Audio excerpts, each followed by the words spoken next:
Okay, so yesterday we have talked about declare expression. All right, so now what the declare, of course, we have seen there are, 4 5 types of declarative modes are there. But yesterday, like expression, constraint, trigger, on change, and index. And in that, we have seen one rule, which is declare expression. And we have seen that, how that we can use the declare expression. And also, basically, how to calculate the expression, automatically. So as part of that, what we have done, so in our yesterday session, we have basically created two declarative declare expression rule. One to calculate the age, directly age.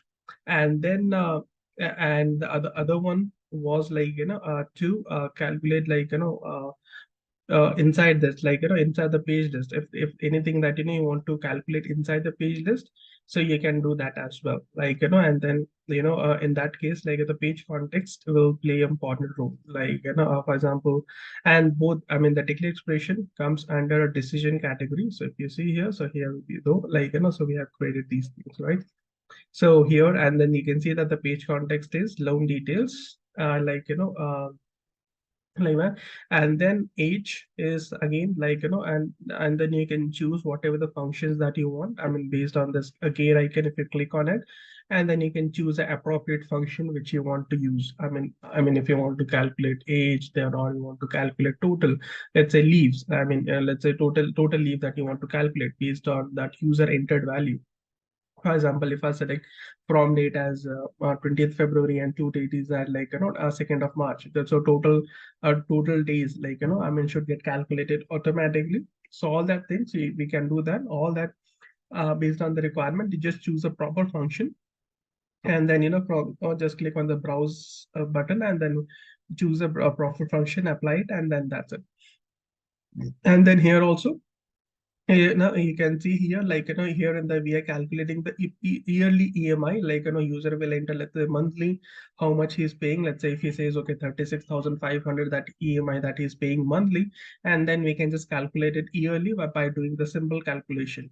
And so we have seen that why have we used this to int a function, because EMI property that I have created as a text. So if you try to differentiate, let's say if you want to say A minus B, then A and B both you have created as a text property. So if the Pega will throw an error, or if you or A minus B, or A into B, like that. So that multiplication, if you, or multiplication, division, or that whatever that you do it, the Pega won't be able to do it, if the property type it text. So, I have shown you, right? Now we have two options. One is either we can delete this property and create a new EMI property, with the type as integer, or else the Pega has given one out of the box function which is called as a toInt. And then that's it, our job will be done. So whatever the value that Pega we enter here, the Pega will convert that into integer, and then the integer into 12. That can easily happen at.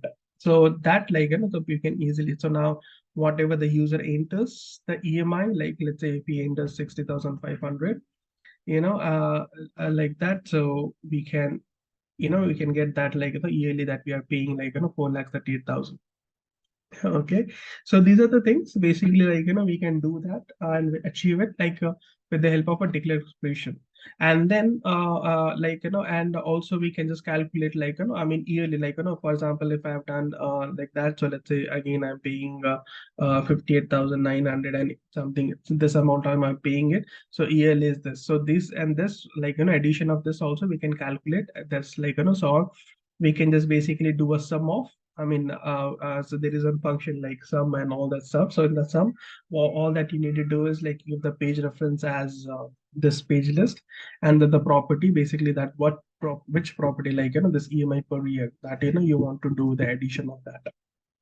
So that's, once you've done that, the Pega will automatically, the declare expression will automatically call your expression. So this is how, you have to configure the declare expression. And also, someone can ask you, okay, why should I go for a declare expression?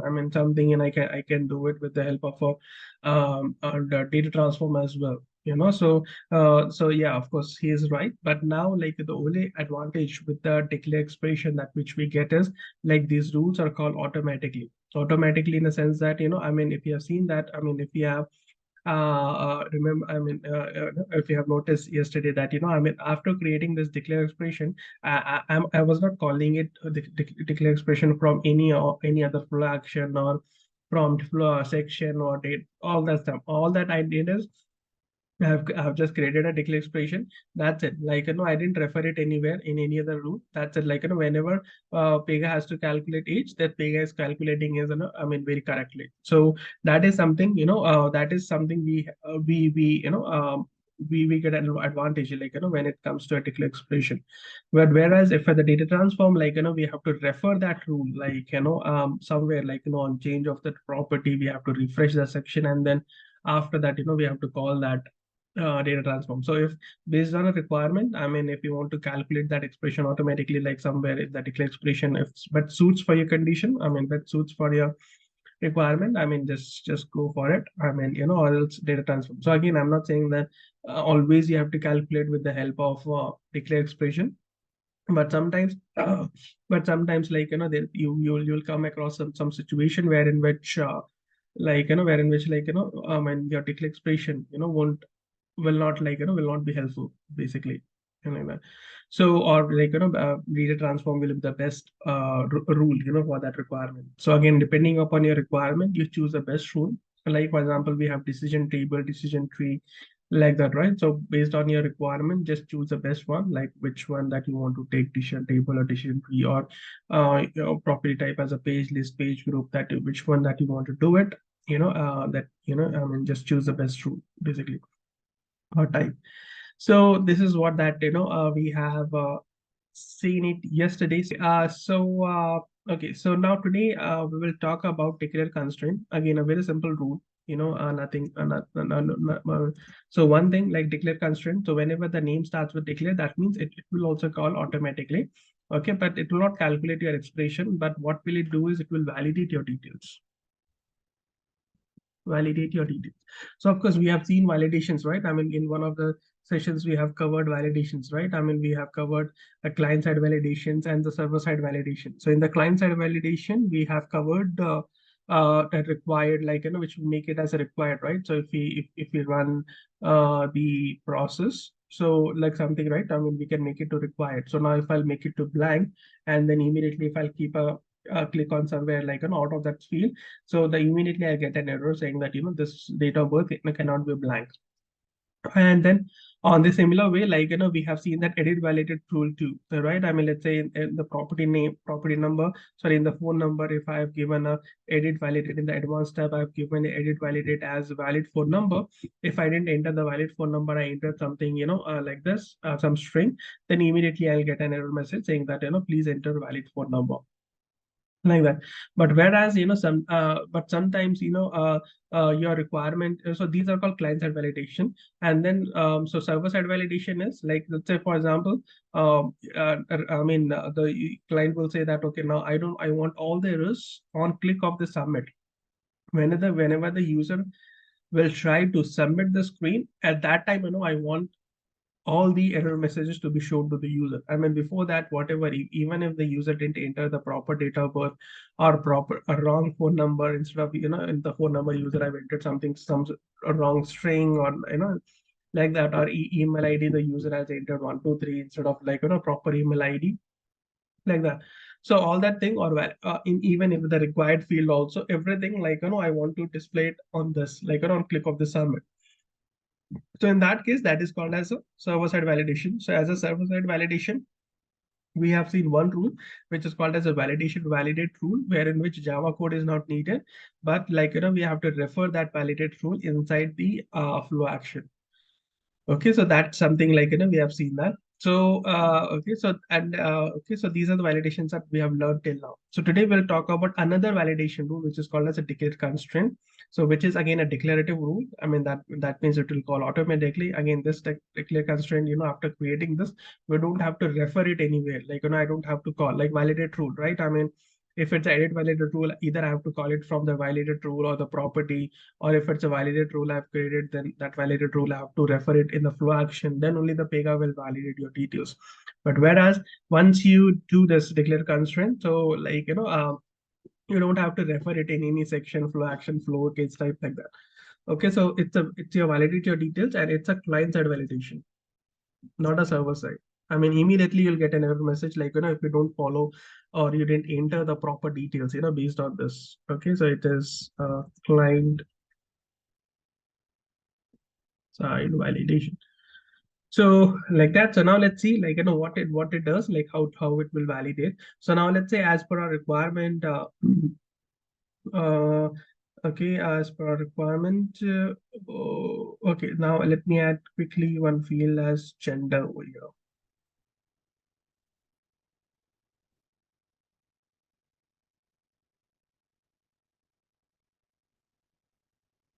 Okay, one drop down.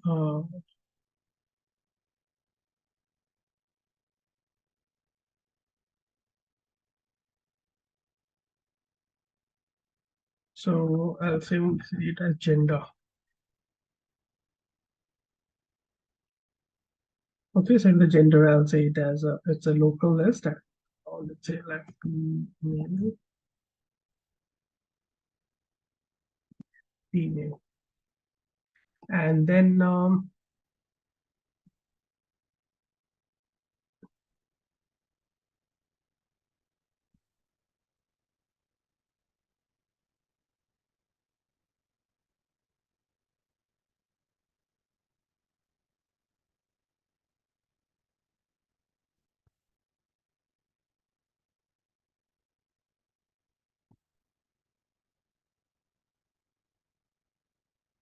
okay, so all that I have done is like I've just added a new drop down field like like that. And now let's say let's verify that, like let's say if I'll select male, and if the age is let's say less than 21, and then I have to throw an error message saying that, okay, no, like I mean, you're not eligible for taking a loan. And let's say for female, like the property is if the age is less than 18, like that, like if like that. So then I should throw an error message saying that, I mean, this is not true, or this is like, you cannot take a loan, like that. So let's configure that. So now let's so for the declare expression, like if you have to calculate. So I've shown you, right? I mean, there are two ways. One, that either you can directly create an declare expression from here, or else you can directly go to the property and directly do a right click, and then you can see that define expression, the third option basically. So this is the one. So I just suggested you, like better to go for here, because automatically the Pega will fill this target property, and as well as the page font text. So we don't have to be worry about what to fill in the page font text and all the stuff. The Pega will fill it for us like that. If we do from here. Okay, so now in the similar way, the declare constraints also comes under decision category. So now if I'll click on the right click decision category, and now if you go to one of the option is, yeah, so here it is constraints. I mean, okay, and then validate details.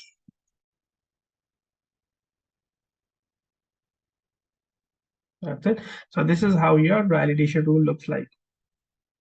Sorry, your constraint rule looks like. So we, no, I mean, we can add um, as much as conditions that we want, and okay. So and then okay, and then here it is when. When means, let's say for example our option is gender, and let's say gender is equals to male. Okay, if it's male, then and then it requires that, like I mean, kind of a and kind of a condition, that age, like if it's male, I mean, if the gender is male, then it requires that age should always be like like greater than or equals to 21, like that. Okay, so and then if it didn't match this condition, so we'll just set the error message as uh, age should be greater than 21 for me. And on which property that you want to show this error message, that you want to show it here. So now let's say I want the property on gender only. Okay, now I'll just save it. And on the similar note, we can just add end condition for females too. Okay, so now just I'll save it. And now the again, like as I said, right, declarative rules are also sorry, declarative constraint is also will also it's a declarative rule as kind of one type of a declarative rule which will call automatically. So that means that after creating this declare constraint, I don't have to refer. I don't have to refer this in any of this rule like in any other rule basically. So automatically whenever you play with this gender or age, or play with means like whenever you just change these two properties, Pega will automatically evaluate, okay, like I mean, if there is a declare constraint written in the backend, the Pega will automatically just check these conditions and throw this error message if these conditions are not matching. Okay, so now let's see whether it's doing or not. So, but declare constraint again, like it's very rare that it happens that we go for it. I mean, so till now, in very less projects that I've seen that we have configured the declare constraint, because most of the time we just validate the details either with the help of mostly with the validated rule, and then using an activity also, like we can just set that error message and all the stuff. So all that stuff, but just for your knowledge, like just wanted to or just wanted to like familiarize with all the rules of Pega basically. So and then now let's say here it is. Okay, now let's say I'm selecting male, and so age is this. Okay, so here, okay, so like I mean, of course, you can say that like when I clicked on continue, I mean, it's something like so you can see that like I'm getting an error message that age should be greater than 21, for male, like that. And on the similar note, I mean, so all that we can do is like I mean, because we have to refresh the section, like somewhere just you have to just place the logic that whenever that you are changing these two field, like you have to refresh it. Okay, so now let's say I'll just change the age to something. Okay, and now the age is 31, and now let's say I'll refresh this.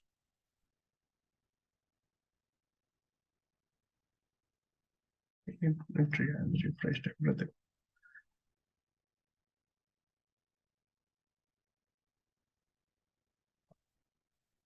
Okay, so it's 22, so it's not so any errors. Oh, it did okay. Okay, so here like I guess my conditions are went wrong. So 22, 22, and this is equals to male. It false.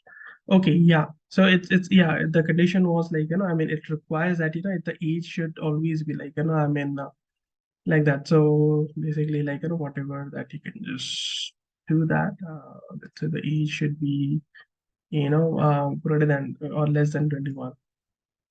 So here again, okay. I guess some conditions I don't know I'm placing it wrong, but like all that idea that I wanted to give is this is how like you have to configure the declare constraint.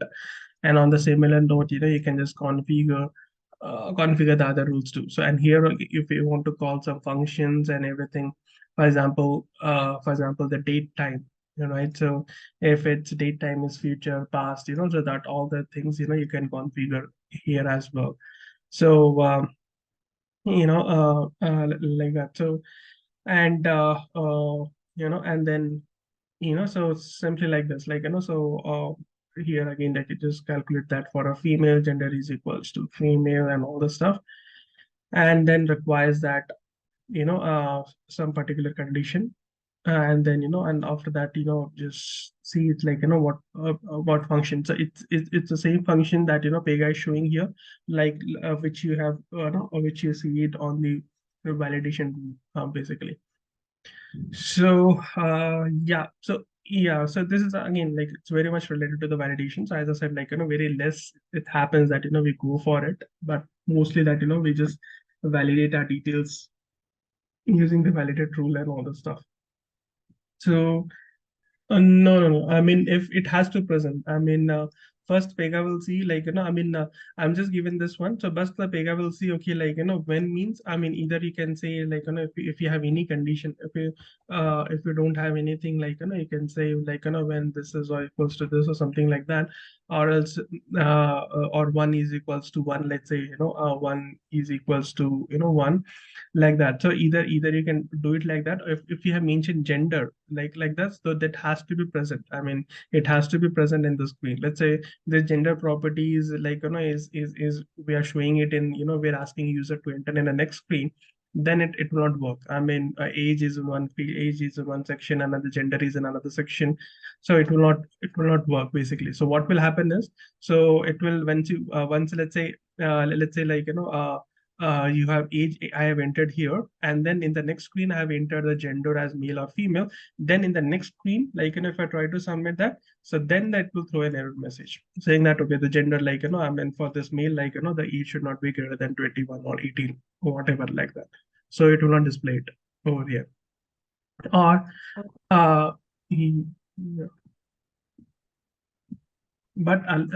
But these things, I mean, these conditions will not be called, like, unless and until these both the values, both the properties basically has a value. So, like, yeah. So, yeah. So this was like, that. So okay, basically, like, this is what, like, we have as a declare constraints too. So uh, So the next topic, which I wanted to cover, I mean, these things, like, so the declare trigger, on change, and index, I'll not cover as a next topic, because for because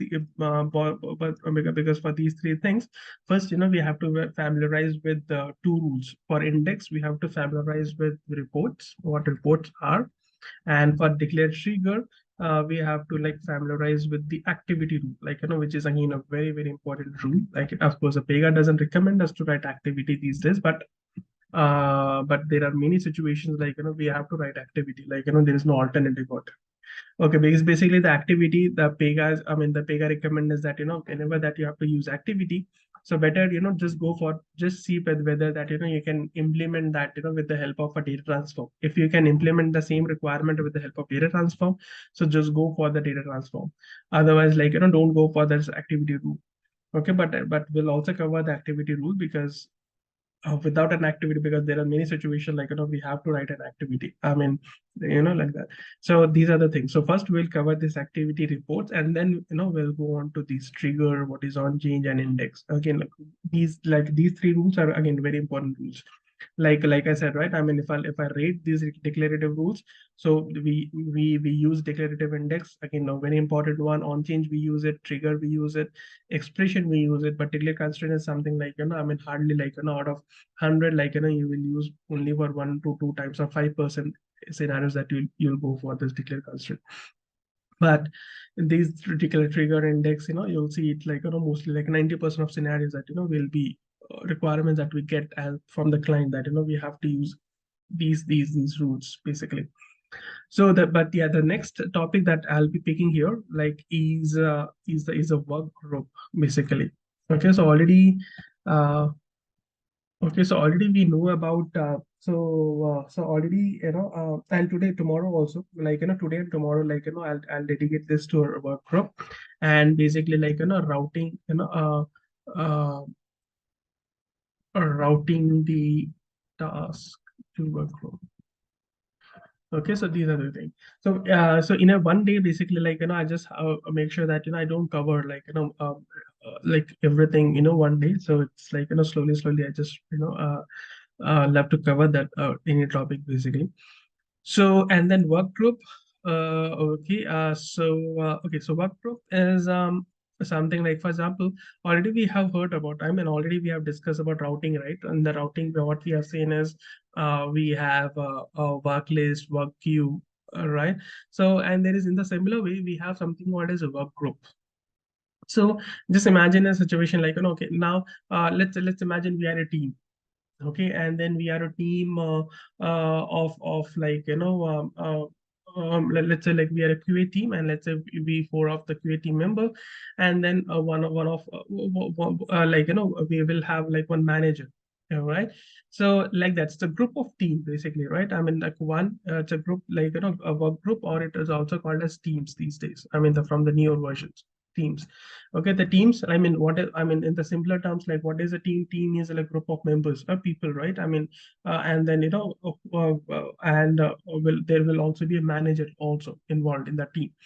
So, like that. In the similar way, I mean, we can also create a work group, and work group for, let's say, we can just create work group for different department. For example, that we can create a work group for IT department, and then let's say we have a HR department work group, and then and admin department work group, like that. So that whenever the work comes to our application, so if it's IT related work, then I mean we can just specify that, okay, like, we'll just take the correct work group, and then we'll just route that to the correct person basically. So in the IT department also, let's say the people are working under Pega, then Java, and then other people are working in .NET.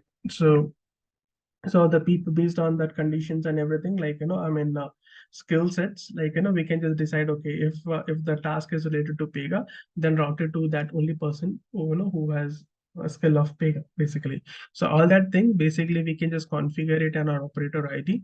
So if you'll see, open your operator ID, and if you go to the work tab, and here you can see that, right, team. Okay, so that is what it is, nothing but it's called as a work group. Okay, so don't get confused, like, so if we are using, so the reason why I'm making you familiarize with the older terms also, because as I said, right, so I mean, there can be chances wherein which, like, I mean, if you're in the Pega project, or if your team member is very started working in Pega from older versions, like, like I have started working in Pega like from 5.5, now it's 8.9. So in the older words, still, like, like, we we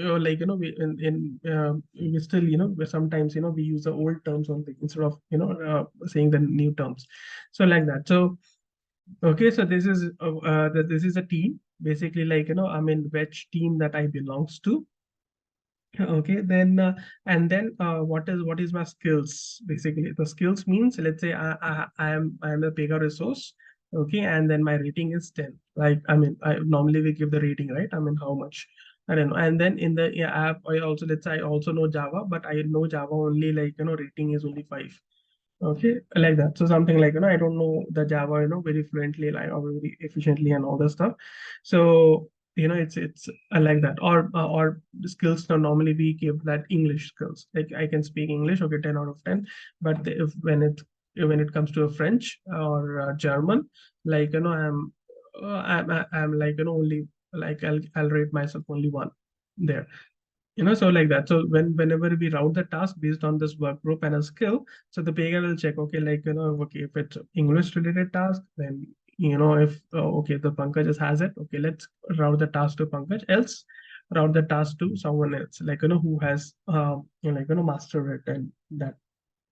Okay, so like that. So now already, the whenever you create any application, so like, the Pega will create one of them. So already there is a tech team, it's already there is a work group. So okay, so I'll delete this one.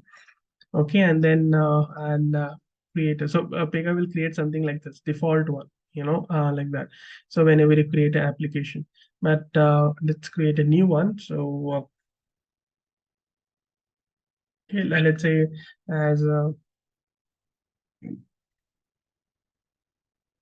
loan type.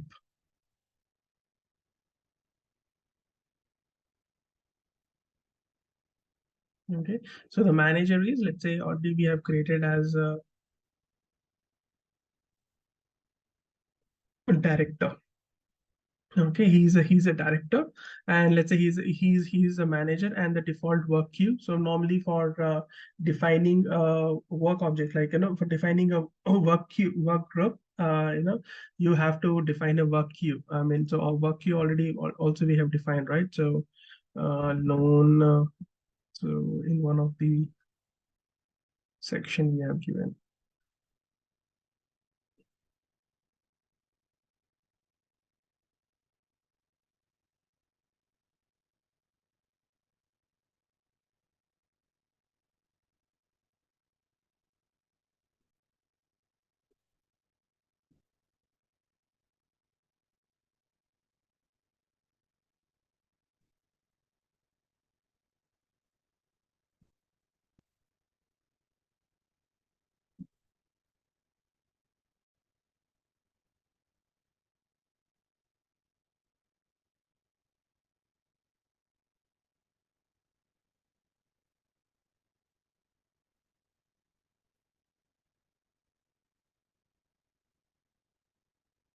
Yeah, approval flow. Okay, so let me call this one.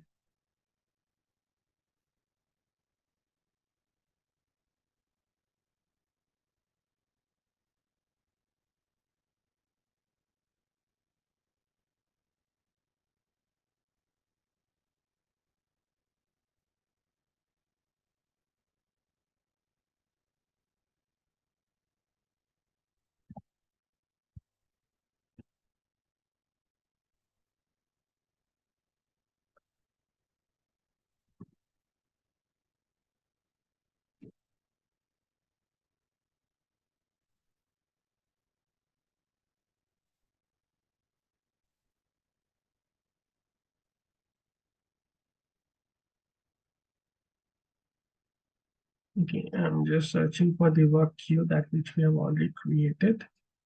So otherwise, we create one new one.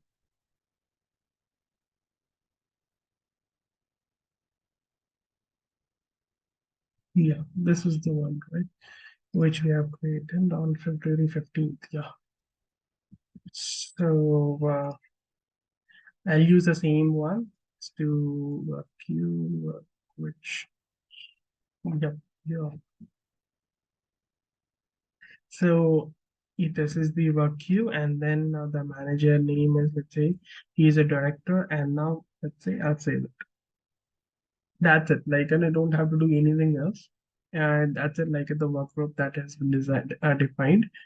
Okay, and then just close all that, and then whether and then the loan type, or let's say you can just choose or either I can create a work group as like as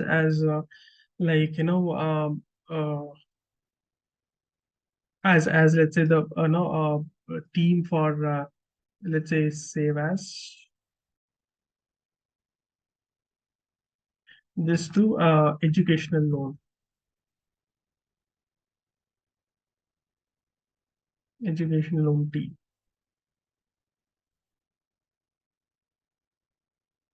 Okay, and then here I can just give it, okay, he's a director for the education loan team, and then in the similar way we can just say that, okay, personal loan team.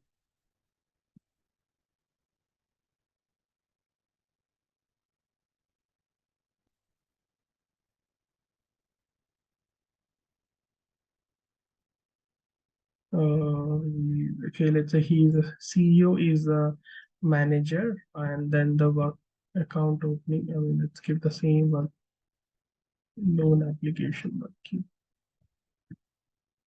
Okay, and then let's say we have a home loan. So for the home loan also, let's create a team. So like that.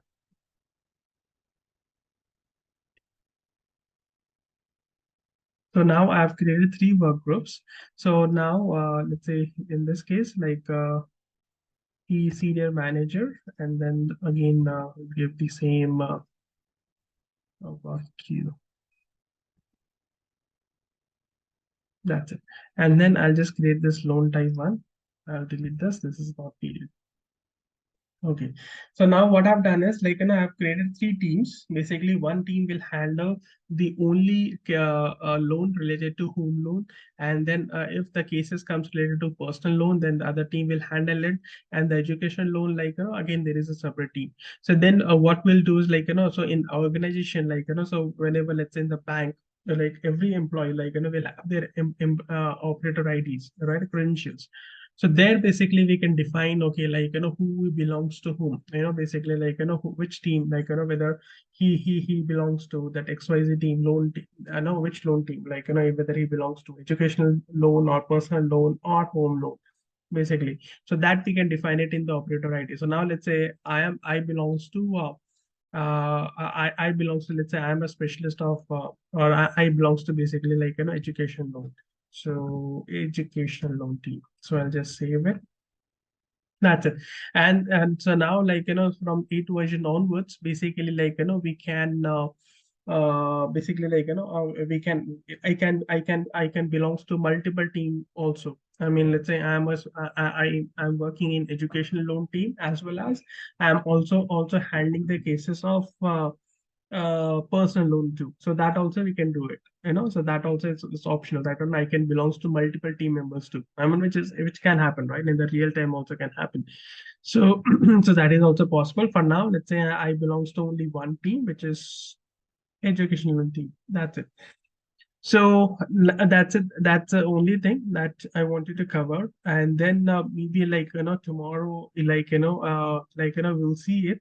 Like, I'll take it forward. I mean, the tomorrow session, like, I mean, how basically like the task gets created. So tomorrow, basically, like, I'll create few more work operator IDs, and then I'll distribute among like, I mean, what I'll be doing tomorrow is like, so in the routing ones, like let's say, for example, educational loan. So in the educational loan, let's say like, there are A and B.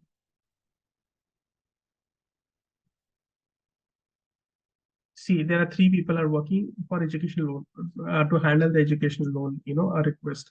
So now what will happen is like,